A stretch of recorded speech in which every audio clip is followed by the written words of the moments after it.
दलों का हो या 28 दलों का हो, आपके यहां भी विरोध के सुर उठते हैं भाई। आपके यहां भी अनुप्रिया पटेल कुछ और कह देती हैं, केशव प्रसाद मौर्य कुछ और कह देते हैं। लेकिन सवाल फिलहाल मुद्दा ये नहीं है, मुद्दा ये है कि भाई अगर ये सारी ताकतें इंडिया गठबंधन की, महाराष्ट्र की दो बड़ी पार्टियां एनसीपी शिवसेना, आधी टूटी हुई शिवसेना, पश्चिम बंगाल में लेफ्ट और तृणमूल कांग्रेस, बिहार में जेडीयू आरजेडी, केरल से लेफ्ट आ गया, तमिलनाडु से डीएमके आ गई, ये सब अगर मिल गए, उत्तर प्रदेश से अखिलेश यादव आ गए, मैं नाम लेना भूल गई, अगर ये सब मिल गए, 1 अगेंस्ट 1 हो गया, तो क्या वाकई बीजेपी के लिए बड़ी चुनौती एनडीए के लिए?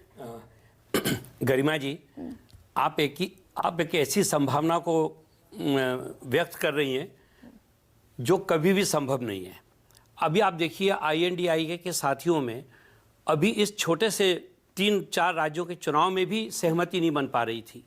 तो भारत जैसे विशाल देश के लिए जब 542 सीटों पे चुनाव होगा तो किस प्रकार से उन लोगों में समझौता होगा, किस प्रकार से वो अपने काम करेंगे, इसका तो दृश्य लोगों ने अभी देख लिया है। आप देखिए आज से 6 महीने पहले 17 जुलाई को जब बेंगलोर में प्रेस कॉन्फ्रेंस होती है, उस पर घोषणा की गई थी कि हम दिल्ली में एक अपना सेक्रेटरीट शुरू करेंगे और वहाँ हम INDIA का एक ऑफिस बनाएंगे।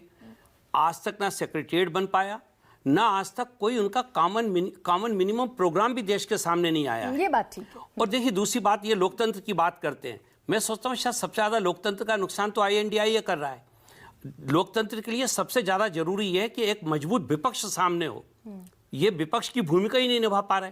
और दम्भ की जो बात है, आप देखिए कि कोई सामंजस्य नहीं है। मैं बहुत ही गंभीरता से इस बात को कहना चाहता हूँ कि आदरणीय राहुल गांधी जी चाहते हैं कि पूरा INDIA एक हो जाए, वहीं उनके जो प्रतिनिधि हैं मध्य प्रदेश में आदरणीय कमलनाथ जी, वो अपने एक साथी दल के राष्ट्रीय अध्यक्ष के बारे में हल्के शब्दों का उपयोग करते हैं। तो उन्होंने इस बात को क्या वाकई वापस लौटकर आना सबका कि भाई ममता बनर्जी ने भी कह दिया कि जब मीटिंग रख लीजिए हम आएंगे, अखिलेश यादव भी कह रहे हैं कि जहां से बात छूटी थी वहीं से शुरू होगी, राहुल गांधी ने ममता बनर्जी को फोन कर दिया, नीतीश कुमार कह रहे हैं कि हम तैयार हैं, जल्द से जल्द शुरू कीजिए। तो क्या वो गुजरी बात है जिसका आप जिक्र कर रहे हैं, और क्या आगे का रास्ता ये भी समझ रहे हैं कि डू और डाई की सिचुएशन? नहीं, मैं गुजरी बात नहीं कर रहा, मैं तो आज की बात कर रहा हूँ। ये अभी हाल के 2 रोज की घटना है। अब जहां तक बात अगर आप एनडीए की करती हैं तो देखिए कि अभी एनडीए के जितने भी दल हैं, चुनाव के साथ, चुनाव के समय, चुनाव के पहले लगातार भारतीय जनता पार्टी, चूंकि उसमें मुख्य घटक दल है,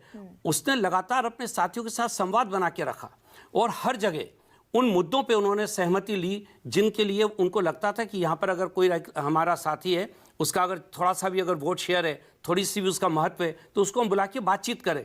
इसका पूरा अभाव, ये कार्यशैली की बात कह रहा हूँ मैं। इतने बड़े मुल्क पे जब INDIA चुनाव लड़ना चाहता है तो देश के लोग उसकी कार्यशैली भी तो देख रहे हैं, ये भी तो देख रहे हैं कि इनके पास प्रोग्राम क्या है। ना तो इनके पास प्रोग्राम है, ना इनके पास कोई नेतृत्व है, और ना ही इनके पास कोई एकता का कोई ऐसा संदेश है लेकिन जो देश को दे पाए। अगर इतना कोऑर्डिनेशन है एनडीए गठबंधन में, मैं ये नहीं कह रही कि इंडिया में कोऑर्डिनेशन है, लेकिन अगर एनडीए में इतना है तो फिर AIADM के जैसा बड़ा दक्षिण का एक घटक आपसे छूट कर बिटक कर चला जाता है।